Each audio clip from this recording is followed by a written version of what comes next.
যে অত্যন্ত তিতা পটলের ডোকা, আমি যে পাতাটা এইভাবে আস্ত রেখেছি আর এই ডাঁটাটা ছুলে ছুলে এইভাবে ছোট ছোট করে কেটে নিয়েছি। আমরা এই ছুলে ময়লাটা ডায়াবেটিস বাড়ির রান্না আমি 2 পদ রান্না করব।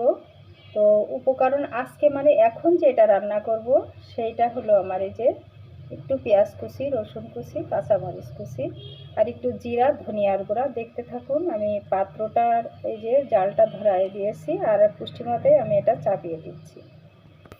পুষ্টিমতে দিচ্ছি জিরাটা,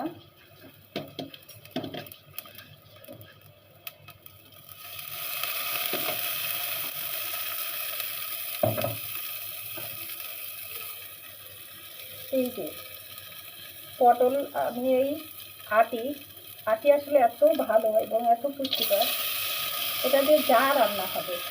আলুটা যেহেতু ডায়াবেটিস বাড়ি, তো আমি সবজি সবসময় বেশি খাই, আজকেও ট্রাই করবো। রান্নার প্রসেসটা দেখুন।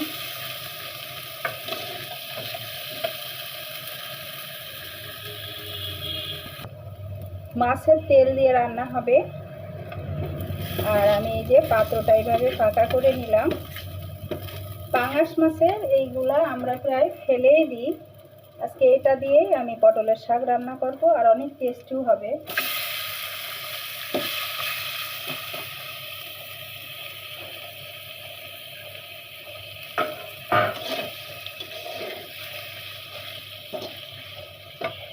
এটা একটু ভালোভাবে নেড়ে নেব। আমার রান্নার প্রসেসটা দেখবেন যে আমি পাত্রের ভিতরে, একই পাত্রের ভিতরে প্রথমে এই আলু আর কাঁঠালের আটি দিয়েছি, পরে দেখেন এর ভিতরেই আমি এই যে মাছটা সুন্দর করে ভেজে নিলাম। হ্যাঁ, দেখছেন তখন সুন্দর করে ভেজে নিয়েছি।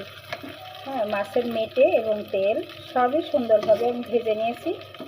এখন আমার এর যে একটা উটকো গন্ধ থাকে মাছের তেলে, সেটা কিন্তু আর নেই। এই যে চর্বিটাও এই যে সুন্দর হয়েছে। হ্যাঁ, আর আমি এখানে আর একটু পরিমাণে লবণ হলুদ দেব, কারণ এটা আমার শুধু মাছের লবণ হলুদ দেওয়া, আমি এই তরকারির জন্য কিছুই ইউজ করি না। এখানে আমি সামান্য একটু মরিচের গুঁড়া দিচ্ছি, কারণ এটাতে আমার গন্ধটা কিছুটা যাবে। হ্যাঁ, এই যে হলুদ।